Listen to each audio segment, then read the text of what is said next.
Cannabis Common Sense, the show that tells the truth about marijuana and the politics behind its prohibition.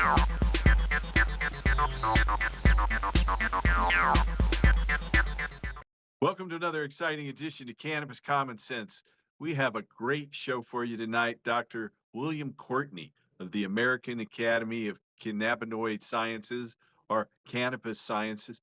You'll find out a little more about that, but he has a lot of fascinating information about raw cannabis leaf juicing and its nutritional benefits. So stay tuned for that. But first, as we always do, let's bring out our infamous dancing cannabis leaf. I feel the force.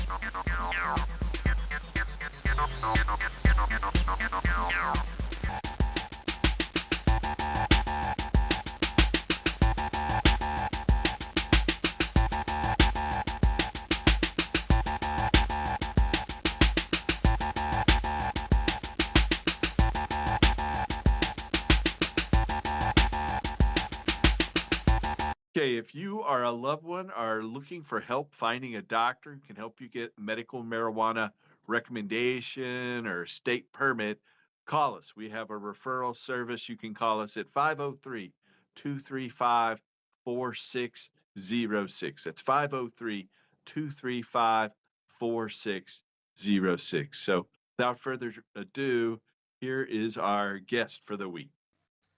I'd like to introduce Dr. William Courtney with the American Academy of Cannabis Medicine and MD, and he's been helping medical marijuana patients. Dr. Courtney, what year did you first start helping medical marijuana patients, and how did you become interested in that? Well, before we get into that, which is a good question, it used to be the American Academy of Cannabis Medicine, but then they switched it to cannabinoid. And I was horribly upset because cannabis is so much more than the cannabinoids. I mean, the terpenes, the flavonoids.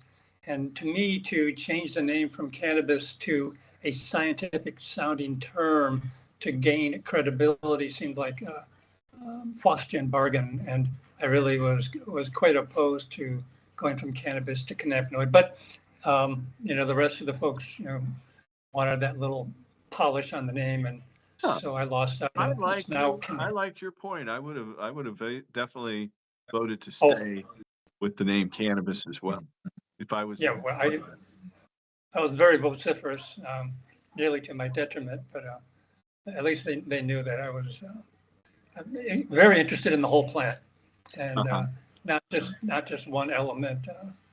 They were primarily in pursuit of CBD or THC, and that really is what, at that point back in 2004, that's what the whole plant was about. That was before they really had put all the legs underneath it and got a real strong sense of the endogenous cannabinoid system and how that really is involved in regulating every cell in the body, both internally at the intracrine level, which is the intracellular level, as well as the endocrine, paracrine, and autocrine levels.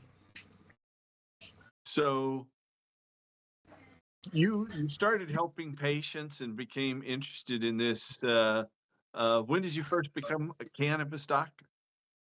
2004, a fellow I went to medical school with asked me if I would approve of his use of cannabis. And we remain really good friends.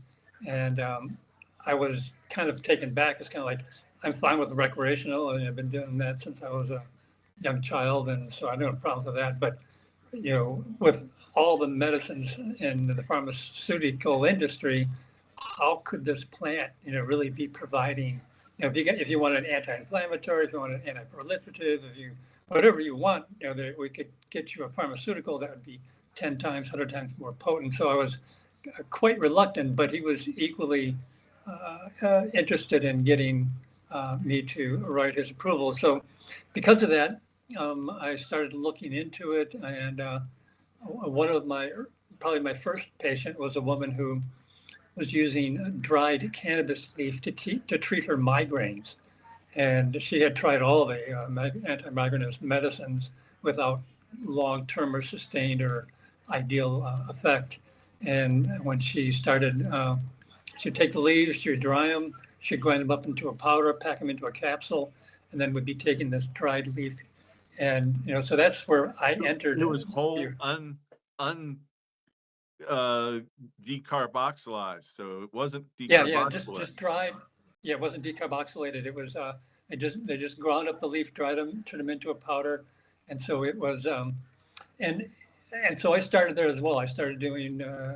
I would dry a whole sheet of leaf and turn it into powder and use capsules, and then I had run into someone who kind of encouraged me to go to a conference. I think it was in Toronto or somewhere in Upper Canada. And while I was there, I learned about the terpenes, and that the terpenes, they're smaller, they're 10 to 15 carbon. They're aromatic, meaning they provide all of the smell of cannabis. And that those terpenes by themselves were anti-neoplastic, anti-inflammatory, antiviral. I mean, they were very potent individuals. But when you put them into the whole plant, you had what was called synergy. So you had the very strong effects of THC and CBD, and then you add in THC acid, CBG acid, CBC acid, CBN acid, all the medicinal acidics, all the neutrals. Suddenly you had an incredible black box of chemistry, very, very little of which was known then and still now. The entourage effect on steroids. I mean, it was the total, the whole full spectrum plant benefits. And so at that point, we knew that the other ones were important. So we went from dried leaf to fresh leaf. And then what are you going to do with it? I kind of recommend pinching off the stem because it's so fibrous, and then soaking it in water till it softens and macerates. And then you can blend it, or you can roll it up, tuck it between your jaw and cheek, and use it as a chew. And the nice thing about oral pharyngeal absorption is that it's very, very fast and very, very efficient, meaning that if you take a raw cannabis leaf, roll it up and tuck it in your cheek, and you let it soften, as you squeeze in the leaf with your jaw, you'll notice that there's a burst of these terpenes, and they get quickly absorbed in through the oral pharyngeal epithelium. And what's most important is that the venous blood that comes off the oral pharyngeal cavity, as it comes back, heading back towards the pulmonary field to be oxygenated, it bypasses the liver. And with venous blood, only 10% of that blood is shunted into the liver. Whereas when if you take that same amount of cannabis, swallow it, and absorb it through the intestine, 100% of what is absorbed in the intestine is run through the liver, where it can be metabolized and excreted. So your recovery rate is so much higher with absorption in the mouth. So that led to my most recent, I've been in the Caribbean, I've been more interested in the microgreens, the sprouts, and that oral absorption to kind of optimize recovery and benefit from the plant. That's fascinating. So you're doing that with sprouts right now in the Caribbean. Yeah, sprouts and living. I mean, we have regular plants. So you'd use a vegetative leaf. You want to get a good healthy leaf. You don't want any yellow on the edges, or you want it to be a very vibrant vegetative leaf.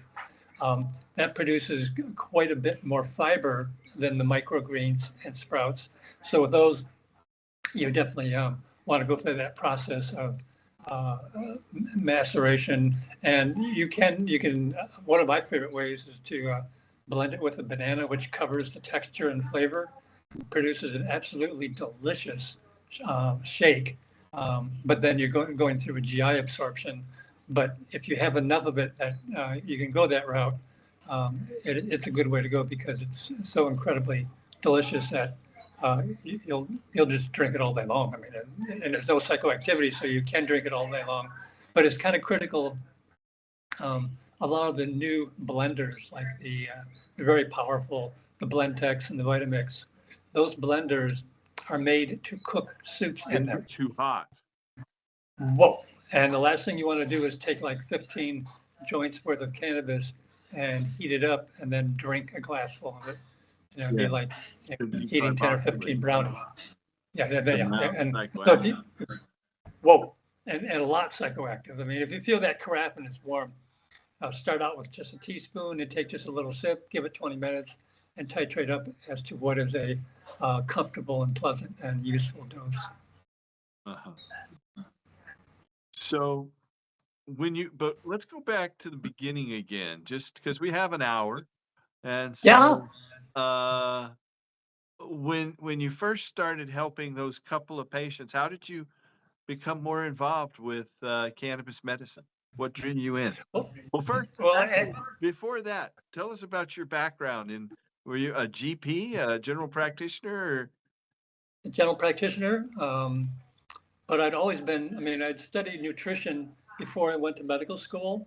And I really wanted the medical school to include nutrition. And I really nearly got thrown out of medical school because they said, if you want to study nutrition, become a nutritionist. You know, doctors, we don't have time for that. You know, we don't have enough space in the curriculum for nutrition. What year was that? When were you in medical school? 82, 83, early in the 80s. And what was interesting is they had this incredibly beautiful, the medical school had an incredible stainless steel kitchen. You know, you could do incredible cooking. And I really wanted them to prepare meals with cannabis in it. And so here's cannabis in your salad, it's in your drink, here it is blended, here it is heated up. Yeah. I mean, I've been into cannabis since the 60s. I mean, I slipped in there early. And but I didn't make it part of my medicine until at that point. And like I said, the cafeteria didn't want to have that. Well, it wasn't the cafeteria's administration. I mean, the cafeteria was, they were fine. They were fine. But the administration was, we don't know what this is, what's the research on it, and all we know is that cannabis causes people to become couch potatoes and students to never go on to a mature life. And so they had a real negative experience of heated, inhaled edibles kind of having an adverse effect on mentation, particularly if you're into heavy dosing. Whereas the raw, has no psychoactive effect. It's strictly a healthy product. So when you started helping, so your background was as general practitioner there in Northern California, and a friend of yours who's also an MD got you started, and then you met a patient who made these leaf capsules. So did you meet the patient after you started seeing medical marijuana patients, or how did you start helping? Yeah, I wasn't thousands of medical marijuana patients, though you haven't been doing it recently. Oh no, I do it kind of internationally now. Oh, okay. I'm on the internet, and I've had quite a bit of work with kids with cancers and leukemias, and also geriatric and anybody with inflammatory issues. Essentially, once their doctor has said there's nothing more we can do for you, and you're on your own, we can give you pain relief or whatever, they then start looking for alternatives, and as they dig deeper in the barrel down near the bottom, they find Dr. Courtney. And so people started coming to you, and how did you end up in Trinidad? Well, I mean, I was all over Upper Peninsula. It was, Mendocino, Humboldt, Trinity. Trinidad came later. When I was in Northern California, after I completed my internship and residency, that was when I had kind of 8,000 patients. And I used to do a lot of, they were very interested in cannabis. And every time they got together to celebrate it, they would have big dance parties and food. They would always drag me along to, talk to them for an hour or two early in the evening, just to learn, because they were all excited about the science and knowing more about it. So, they would make sure that I had a chance to stir them up and then ask questions. And then a lot of the contacts occurred on the rest of the evening when I could be one-to-one with individuals, and they really were a big part of my education. They were the ones that really did the heavy lifting. They were the ones rolling down the hills in the ATVs and injuring themselves with chainsaws and tools, and they were experimenting with topical salves and heated cannabis, raw cannabis. So they were a very creative lot, and it was a wonderful time in my life being able to work with these 8,000 cultivators. That is great. Yeah. Did you know Dr. Todd Micarea? Oh, we were very, very close. I would go down to the Bay Area with doctors from Los Angeles, and we'd all converge on. So I was north of San Francisco, they were south, but we'd all converge, and we would always end up at Todd's place for 6, 7, 8 intense cannabis doctors that were totally focused. And in fact, I to this day can remember the day that he walked in and his sclera were quite icteric. And I took one look at his eyes and knew that there was, I hadn't seen it before, and they were quite bright, and I knew that this was not going to be good. And I brought it to his attention, and I think it was after that he was diagnosed with cancer. And I just remember. Yeah. When he passed, or before he passed, obviously, I'd known Dr. Micarea since the early 80s. He went through his undergraduate career here in Portland, Oregon at Reed College. And he was working with our legalization campaign. I actually first met him at the White House Smoke-In in 1978. He was wearing a tri-corner hat. But we would often see each other at national normal meetings as well. But Fred Gardner, who I'm sure you know there with O'Shaughnessy's and all, he Dr. Micarea transferred his practice to our clinics, to the Hemp and Cannabis Foundation clinics, just before he passed. And he sent out a letter. And we worked out of his El Cerrito office for about a year. And his sister said we got a sweetheart deal, asked if she could take over that practice. So we just turned it back over to another Micarea, his sister. But I operated it for about a year out of that office above Trader Joe's in El Cerrito, right off the BART station there. We came in with a couple of other doctors from that were licensed in multiple states. But just a little background. Yeah. So tell us about your work now in terms of juicing cannabis and the endocannabinoid system. So, like I said, I initially was quite skeptical of it being hardcore science, but then because of his request, I started digging into the science and suddenly began to go to anybody that was doing the cannabis workshop or conference, from Dublin to Jerusalem to all over France, Germany, Spain, Ibiza. It was we would go to Europe 6 times a year to a cannabis workshop or symposium, and we'd be listening to the presentations and presenting and then rubbing elbows with the people that were dyed in the wool cannabis docs. And we kind of there was like maybe a group of 8 that were pretty regular at all of the cannabis events. That was also a really nice time because a close camaraderie with the Northern California and Southern. I mean, like I said, there are people that would come up from Santa Barbara. So it was California intense cannabis doctors getting together and swapping stories of strains and trying to. IC, International Cannabinoid Research, ICRS, Research Society, that was a big one. Then it used to be, and then there was cannabis, the ICRS, and oh my God, I'm blanking out. There was another Cannabis as Medicine, International Cannabis as Medicine Conference. There were, and then the Society. Mary Lynn Mather, she she organized their biannual ones, Yeah, the Patients Out of Time. patients at a time, right? Yeah, Then and important Burn. now, the Cannabis Research Conference. So they're going to have the 9th annual Cannabis Research Conference here in Portland. I think it's October 6th, 7th, and 8th Oh, at the Sentinel Hotel here in Portland. But well, if you got a little slot, I would love to kind of well, really we'd like to see advocate you stuff. here. I I'll probably drop. can't, if we can do an electronic appearance. My Oh wife yeah, is unable to really travel, and we need to kind of stay close. I mean, in 2019, two independent physicians both told me that she would die within 30 days. And, we just stepped up her raw cannabis. I mean, she had medical problems from the age of 8 all the way through. And, she had a series of respiratory arrests, like sometimes 20, 30 times a day.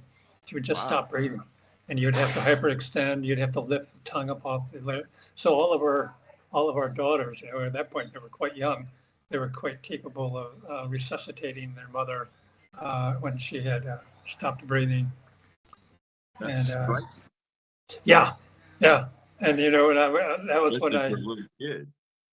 that's when I would take her into the hospital here in Dominica, and that was when the doctors said, "Well, you're going to miss one of these," and she's like, "You're probably going to miss it within a month. You're going to be asleep, and she's going to go into it, and you're going to wake up, she'll be dead." And so, her Kristen's whole family flew out to say goodbye, um, and but we pushed ahead and beat the odds, and she's been told several times since that she was on death's doorstep, and she's developed what's called the continuously dying syndrome. She's always dying, Wow. but never dying. And Well, and thank goodness for that. How long has that been going on? uh, she's had severe autoimmune disorder, like I said, her entire life. I met her when she was 27, and that was like a particularly healthy window for a bit. But she would, another time she went into having seizures and would have seizures several times a day, and the family would be giving her anti-seizure medicine. Um, and then, like I said, she also had a whole bunch of strokes where one time she said hedgehog for about 3 months. So just one word was all she would say for Wow. months on end, and we pulled her back out of that. So I think there's a brief reactive element to it, because you can't have the level of psychotic stuff that she sometimes is flung into. But then the thing with an MS-like process, you can actually remyelinate sheaths of the axons, and so you can go from a pretty serious neurologic picture back to normal. And that is To Kristen's. reverse the nerve. Yeah, you just cover, take away the hole that was in the insulation and rebuild that insulation, and the nerves firing, and you're back just acting normal. And so that's been, I believe, an element. And then she had a rectal seal, and they had a colonoscopy, and then he did a biopsy, and they think that she may have inflammatory bowel disease on top of all the other autoimmune disorders. Yeah. How did you come? Tell me about the cannabis policy in Trinidad. A mutual friend, I'm sure, Michael Kravitz, was telling me that the government in Trinidad is on the edge of changing cannabis policy. Well, so I live in Dominica, but Okay. all the Caribbean islands, they'd come into our cannabis meetings, and some of us would go to theirs. And so there's been a very in-depth exchange among the various islands. And right now, Dominica is trying to develop an integrated cannabis act. And before I became involved, it was primarily around psychoactivity and heated cannabis, and they're developing a whole cannabis framework, getting growers, getting it legalized, maybe getting an export product. But when I came in, I said, the people that eat cannabis as food they need a higher allotment. They need to be allowed to grow more because they're not consuming it in heated psychoactive fashion. So they were quite amenable and reworking the laws that we're in the process of finalizing to allow for dietary, for nutritional cannabis, for cannabis as food. And we're struggling a bit over, they would like it to be available for young kids.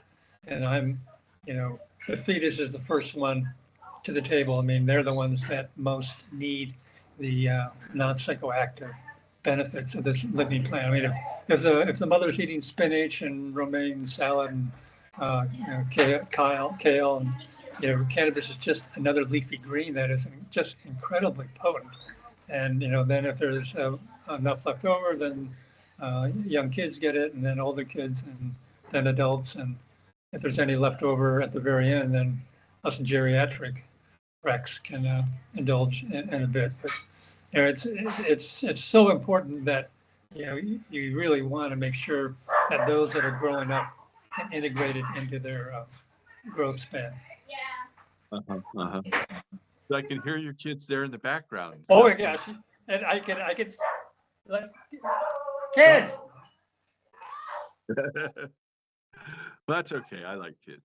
Yeah, well, so do I, and they make a nice background noise. These particular ones are, because we live out in the middle of nowhere, loud is good. Yeah, no, that's how kids are supposed to be, right? Oh. So you're on Dominica, and they're trying to. Do you know about the progress on any of the other Caribbean nations? Several of them were further down the road with legalizing, but most of them had made major mistakes in the laws that they created. Once you create a law, you create a set of iron wrist cuffs. I mean, you didn't have to struggle and drag it and continue to figure out how to work with it. And they have been graciously provided their errors to assist us to not make the same mistakes. And so they really want, they would like to see us, make our own mistakes, but don't reproduce the ones that they did. And it's been so nice, having them take the time to come and educate us with how to make really functional legal protections for cannabis. I see. So in terms of making juice products, how much juice or how much leaf should a person eat for the maximum benefit? Well, we're actually, there's working with a woman who started out, I believe, I provided some assistance to her and then to her daughter, and she became very interested in it and started doing her own research. And I believe that she is going to probably end up picking up a PhD in cannabis. And she's doing some very extensive nutritional analysis of raw cannabis. And, and she's raised the funding for all that. And I just can't wait for the really final, tight scientific analysis of the nutritional contents. And she's been a big believer in raw juiced cannabis for probably since we met. And I'm looking forward to kind of helping her distribute and disseminate that information to the people that are still, it's a marginal product. It's a devil's weed. It's going to make you a couch potato. And trying to, if you got some science, you can drag them a little further down the road. Well, if there's any piece of information that you would like to impart to our audience in particular, what would you like to highlight? It is a leafy green vegetable that I believe is a dietary essential. I now consider my practice nutritional cannabis. I used to be really big into the term dietary cannabis, but then I ran into a bunch of people who, when they heard dietary, they were thinking brownies and gummies, and they were thinking psychoactive edibles. So I wanted to distinguish myself from the psychoactive edibles and move it into the essential food for anyone that is alive. Do you notice a difference between sativa leaf, indica leaf, or any of the mini hybrids out there?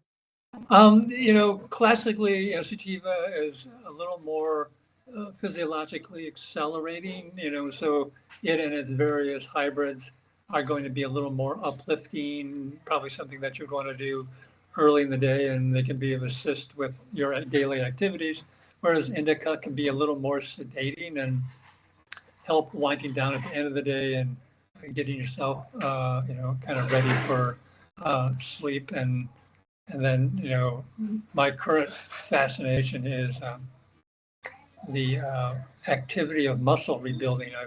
I've gone through quite a bit of sarcopenia personally, and I'm really interested in protein synthesis in the evening, and the various forms of food that can assist you during the night. Like a half a cup of cottage cheese is going to make a bolus in your stomach, and that bolus will be absorbed over 3 or 4 hours. So it's going to be releasing amino acids while you're sleeping, which is when you are rebuilding muscle. So you tear it down during the daytime, and then you come back in the evening when you've stopped moving to repair all the minor tears in the protein structure, and this availability of leucine is the kind of driver of muscle repair, and is very strong in a number of the cheeses. Swiss cheese is good, cottage cheese is great, ricotta is also good, feta is good. So then you look at price point and what's most affordable, um, and they say like a half a cup cottage cheese, and then there are a lot of studies on the internet about this. I mean, they'll tell you the percent that just repair muscle, and some that actually rebuild new muscle. And there's quite a range of efficacies on a lot of those sites about dealing with sarcopenia. Mhm. So, is yogurt in that same category? Oh yeah, it's in there. I mean, it's It's probably the not. same thing. Yeah, it's oftentimes it's a little bit sweeter, and you don't really need the carbs in there. Yeah, you're going to get If you can get like a Greek yogurt, it's fermented, and the Greek yogurt is probably on that list of extra special dietary elements. But you can mix it with a little bit of fiber. What's interesting is, we're spending 6 8 hours on the microbiome, and the trillion microbiological organisms that share this body with us, and they really depend on fiber. That's their primary food source. And so that fits right in with my theories that I'm going to go for the pulp and the cannabinoids and flavonoids and terpenes, and then swallow the fiber primarily to feed the microbiome. I mean, it also is roughage, and it's good, in the intestine for kind of cleaning it.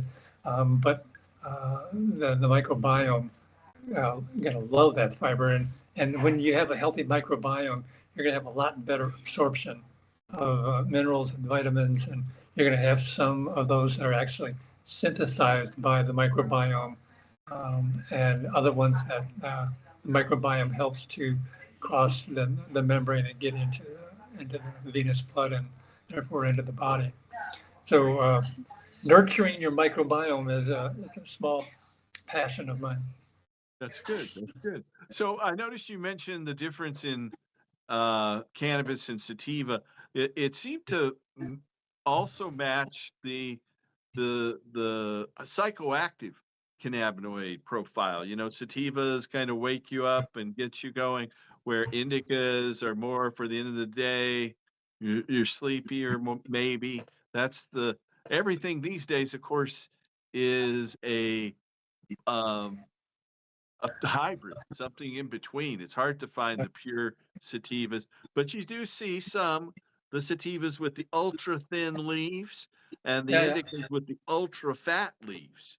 And yeah, yeah. so, uh, does that transfer to the non or carboxylated cannabinoids in juicing as well? Yeah, Bill. All the plants are predominantly in the acidic form, 50, 60, 80, 90%. In, in the acid or maybe the variant. There's a small percentage of the decarboxylate. So if you look at the ratio of THCA to THC in a plant, the THC is much more predominant than the THC. It's there, not in a psychoactive quantity, but in a physiologic capacity. So what it does in terms of health can be accomplished by the amount that's in the living leaf. You're not going to cross that psychoactive threshold, but that's good because if you're going to be doing this all day long, 365 days a year, there may be times when you don't really want to, get a whole bunch of THC. Yeah, you don't want to be too Yeah, high. yeah. So, Yeah. the seeds are also different, I've noticed, between Ooh. sativa and indica. Sativa seeds tend to be smaller, have more of a nutty flavor, where indica seeds seem to be 2 or 3 times bigger and fatter and have kind of a sweeter flavor. What can you tell us about that?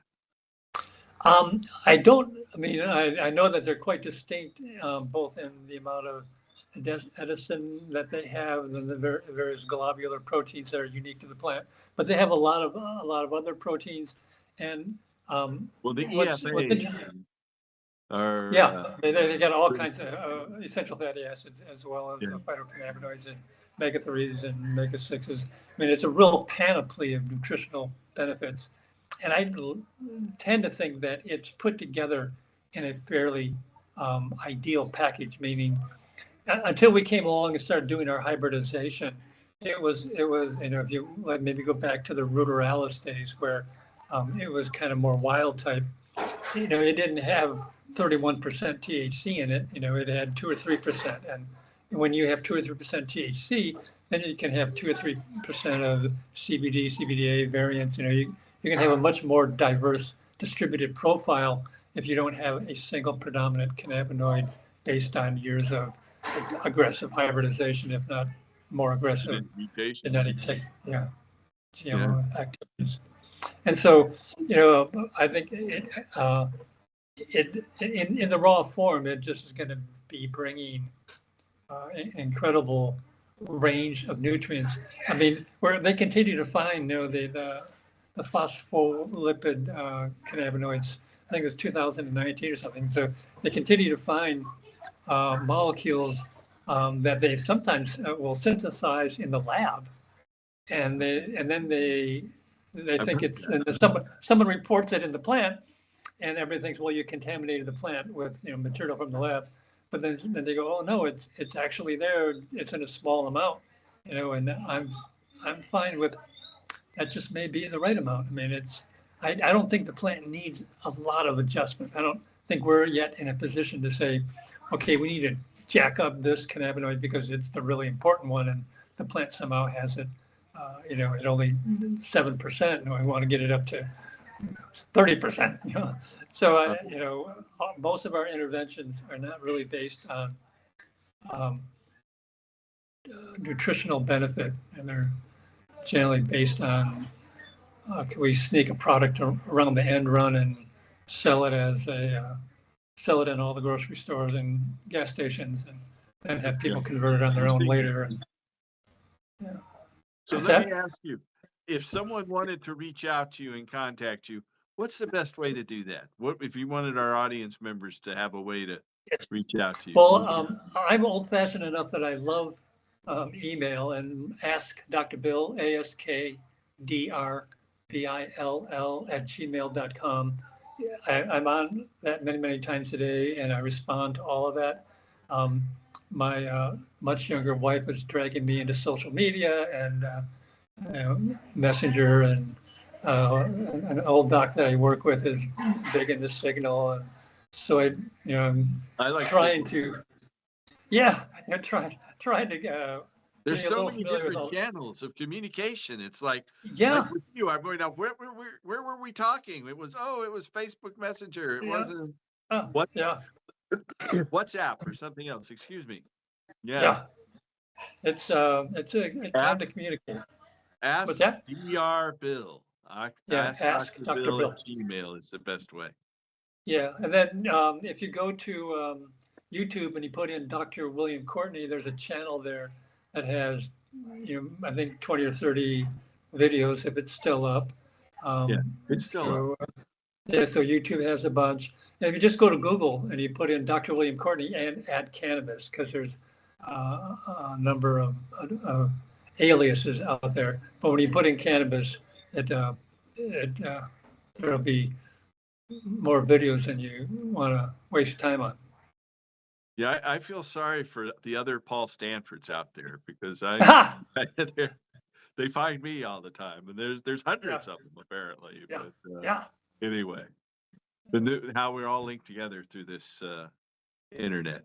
Well, is there anything you'd like to say in closing, Doctor? If people would just understand that cannabis is a leafy green vegetable, and that is its category. It's in with all the other leafy green vegetables.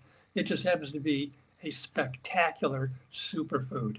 I mean, I'll put it up against any superfood. I mean, because other ones may have this molecule or that molecule or 3 of these, and somebody was charging $200 for 7 very important flavonoids. And cannabis is providing you with a whole bunch of them for free in your backyard. I mean, you can just go out and grow them and have an incredible range of these other additional molecules that, like I said, they have their own independent action, but when you put them together with 1 or 2, the synergy is absolutely amazing. And when you put them back into the whole plant, it really is a mind-bogglingly trove of incredibly important food for every living cell in your body.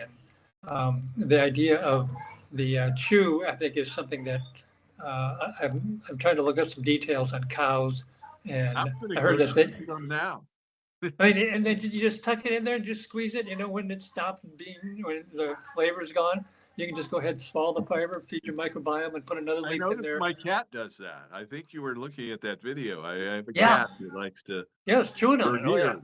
Has been. Well, I mean, it was interesting. Every animal chew on it. I mean, there's a story where I was trying to drag some cannabis plants into the house, and a goat got wind of it, and he was just eating those things as fast as we both could run.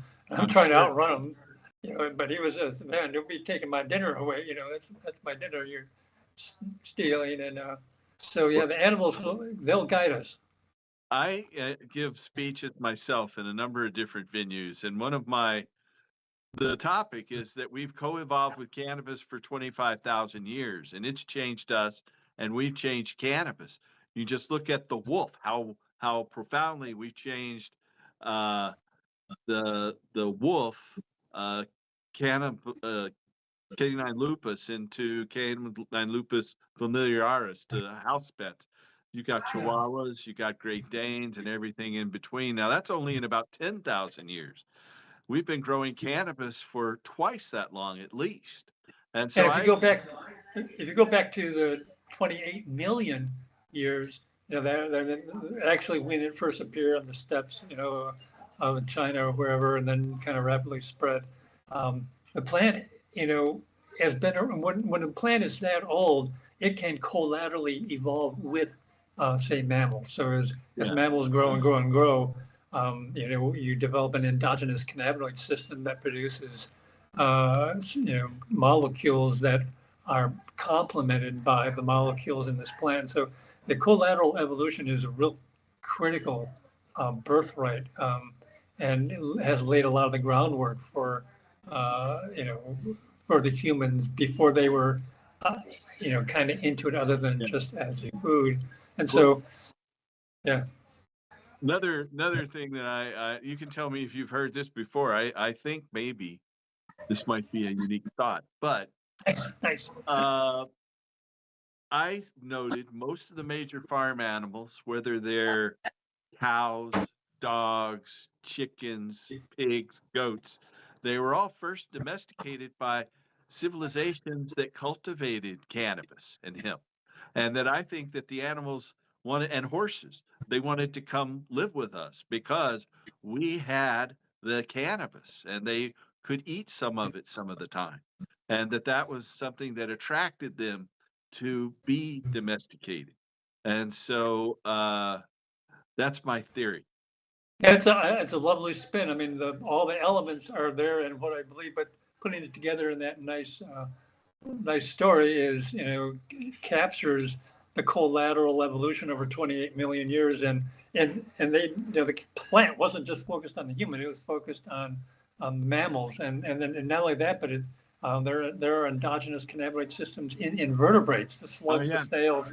So, I mean, pretty much living tissue has an endogenous cannabinoid system that is supported by the exogenous cannabinoids in this plant. And so maybe a bacteria can't be eating the plant, but if the plant breaks down in the water, it's probably picking up the cellular material and some of the chemistry. So there's probably a way that every organism from single cell to multi-trillion cell can all benefit from this plant that just supports the regulation of cell function.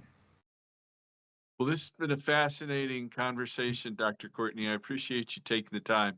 We're going to run a couple little videos in here, some other things we have. The one you sent us about leaf. And I hope to see you someday. Maybe I'll make it out there to Dominica. That would be wonderful. We have a guest house. It's up on the hill, looks over the mountains. It is so beautiful you won't get off the couch to lay down in bed. I mean, and we got ponds to swim in and fish to swim with and rivers and we got 800 acres of jungle behind us, and you can drink the water in the rivers that you swim in. It's just a gorgeous turquoise, beautiful blue, and you can just there's just no human activity above where we live, and so it makes Did I ever send you a copy of I have a video called The River Trip? No. I'll send along that YouTube link because it shows our three daughters, doing backflips off of boulders into this water that is so pure that, like I said, it's delicious. And, all right. All right. So, well, I appreciate that. I hope I can get out there someday. We'll make a point of it up and keep working to restore hemp. Yes. Good night. Nice talking with you. It's been my pleasure. William Courtney. I'm a physician. I work in the area of cannabis, and particularly in the area of raw cannabis, which, because it's not psychoactive, it appeals to everyone. At least half the population really is a little hesitant to engage in THC products, but if you've got a medical problem, you've got inflammation, pretty much the entire population is looking for relief. And so it opens up the area of cannabinoid treatments to everyone, which is another exciting part that I really didn't speak much about in terms of accessibility and the ability to help everyone, rather than just those who are THC tolerant. For many people across our country, I'm sure, and the people I've talked with, they don't understand the difference between consuming cannabis the way everyone else does and consuming it raw. What is the major difference here? Major difference, we have a series of strains that are called ACDC. AC stands for alternative cannabinoid, which is the CBD acid molecule, which has kind of come into focus recently as being very important as an anti-inflammatory. And DC stands for dietary cannabis. And then the humorous part, which appears to be an important part of naming cannabis plants, is it kind of goes both ways. If you do heat it, then your dose limit's around 10 milligrams. And if you don't heat it, if it's raw, then your dose limit is 1,000 to 2,000 milligrams. So the name kind of ties it all together with, includes CBD acid, it's dietary, and if it's unheated, your dose can go up by a factor of 100, where it becomes much more effective as an antioxidant, anti-inflammatory, anti-diabetic, anti-ischemic, a lot of the more unusual properties, but it does lack the psychoactive. And like I said, for many people, the lack of psychoactivity is actually a benefit. And some people don't like it at all. Some people don't mind it a little bit in the evening, but now you've got a way to use the plant when you get up in the morning and while you're driving and around the clock without having any side effects that compromise your safety or well-being. So essentially you're saying the process of heating, which is what most people think about whenever they're consuming cannabis, actually changes the cannabis, doesn't it? Cannabis is the poster child for raw food. Eaten raw, in any way, is salad, blended juice, as long as it's unheated, it has phenomenal properties. And then when you heat it, some of those properties are deteriorated and some of them are altered. And then the really big one is the creation of THC, which is so potent at a very low dose that it restricts your comfortable use to the 10, 15 milligrams, which is really inadequate for many of the other functions of the plant. So there's many things that happen when you heat it. But as you mentioned, we've been doing that for about 10,000 years, and even in California, 99.99% of people equate cannabis with psychoactive use, and so it's a common misnomer, and it's very difficult for me to hear speakers and people say cannabis and THC and use those interchangeably, because there's so little THC in the plant that you cannot get high from eating it. It's there, but it's there in very trace amounts. It requires heating to convert the THC acid, which is non-psychoactive, into the THC, which is very, very psychoactive. I see. Now, so what you're saying is there's far more medicinal benefit actually to consuming it raw. Phenomenally more benefit, because it's the dose restriction of the psychoactivity. The psychotoxicity is not pleasant. So you've got euphoria, for some people, runs 5 to 10 milligrams. By 20 milligrams, most people are dysphoric, which means they're slurring, they're staggering, and this is like they ate 2 brownies and they really only wanted a half one. And then psychotoxicity is when you eat 5 or 6 or 7 brownies and all of a sudden they all catch up, and then you're really uncomfortable for several days. But it's that intolerable toxicity that really constrains people's use of cannabis. And most folks have overdosed once. Few folks overdose twice. I mean, the first time was unpleasant enough that they're not going to overindulge in cookies or brownies, and it's the baked goods where you can consume more than you want and you won't know about it for an hour or two. You eat that first brownie, it hasn't even had an effect yet, and the young adult, which is often the person that overdoses, they eat a brownie, well, there must not have been any pot in that one, so they have another brownie, and I'm still not feeling anything, so they have a third brownie, and sometimes they have a fourth or fifth before the first one actually begins to have a psychoactive effect. And after the first one comes on, they're going, well, that's cool, I can relate to that now. And then the second one begins to raise their serum level higher, and it's like, whoa, this is not so fun. By the time the third one hits, it's kind of like, oh, I'm getting a little scared here, and it becomes a real negative experience, to the point that 30 years later, they will remember, like, wow, I was first year in college, or I was at a high school party, and I had 4 or 5 brownies, and so when I first began to talk to them about eating cannabis, they look at me horrified. It's kind of like, oh, I tried that once, so I'm not going to do that again. And so when you first say, eating, it'll elicit a negative reaction 80-90% of the time, injured nerve. And one of the things that CBD does is one, it stabilizes so that there can be a better chance of recovery, and 2, it dampens down the microglial reaction, allowing that injured cell the time that it needs to recover. So, as well as being an anti-inflammatory. So there are multiple effects that come into play with the chronic neurodegenerative conditions, and those pretty much include the Alzheimer's and Huntington's, as well as Parkinson's, and as well as traumatic events which produce intracranial injuries. For someone with an illness such as that, how would they consume cannabis raw?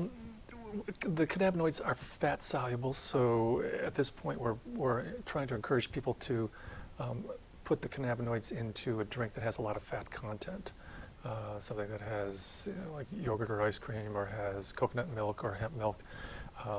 Anything that, as you increase the fat content, then the cannabinoids can dissolve into that fat, which will elevate the amount that you can have per milliliter of juice.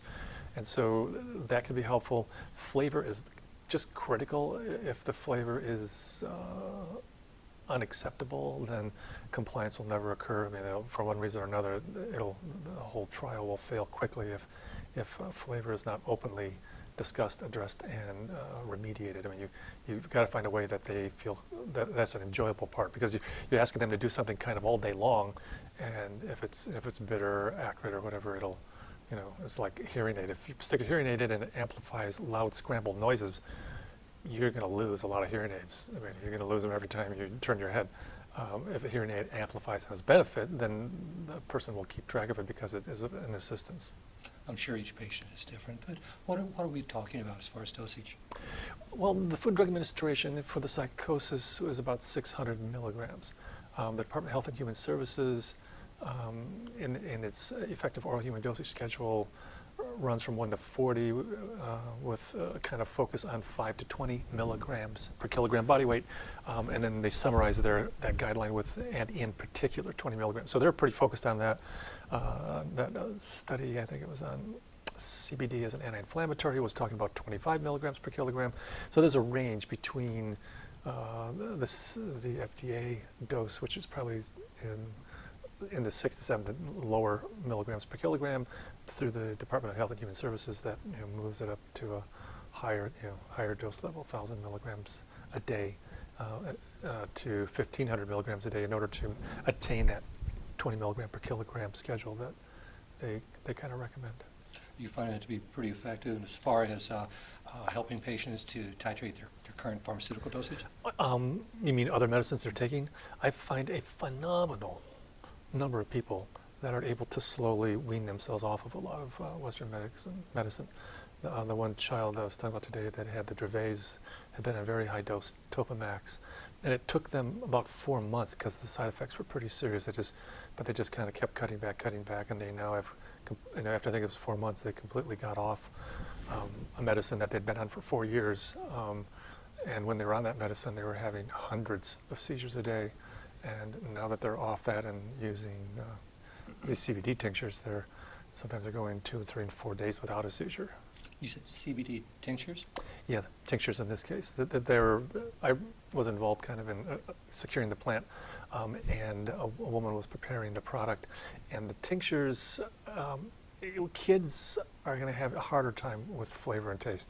The one baby girl that had the brain tumor, she was doing juice, and she was doing a lot of juice. And one of my bigger questions was, how did they get that juice into her? I mean, kids sometimes can be pretty finicky, but maybe after spending a year in a pediatric oncology ward, a lot of things change. Taste and situations like that, I'm sure, seem pretty small, by comparison. I've had children with considerable illness and spending a lot of time in hospitals, and we had our barrage with so much is in conventional medicine. Yeah, and this girl, one of the brain tumor, for the rest of my life, I remember that any person that came within her line of sight, she would reach out to hug. And if her father was holding her, or somebody walks by, she would spin around her waist, an incredible way to reach out and hug each and every person she saw. It was mind-bogglingly beautiful. I mean, she was, and so that's a person who, and she was also the same one that was drinking, 6-8 ounces of raw cannabis juice. That would be a challenge for an adult who was trying to deal with a life-threatening illness. How could someone get more information about consuming raw cannabis? There's a lot of information at cannabisinternational.org. A lot of interviews, a lot of patents, a lot of articles. We're in the process of trying to put together a 3-hour, a 30-hour, and a 300-hour self-directed internet study course so that you could come there and be a series of links. And so depending on one's background and interest, you could kind of get an overview or some good working knowledge, or you could, if it's really, really important and you had excitement for the process, you could, indulge in, because the more you understand physiology, microbiology, cell biology, chemistry, the more that stuff makes sense to you. Then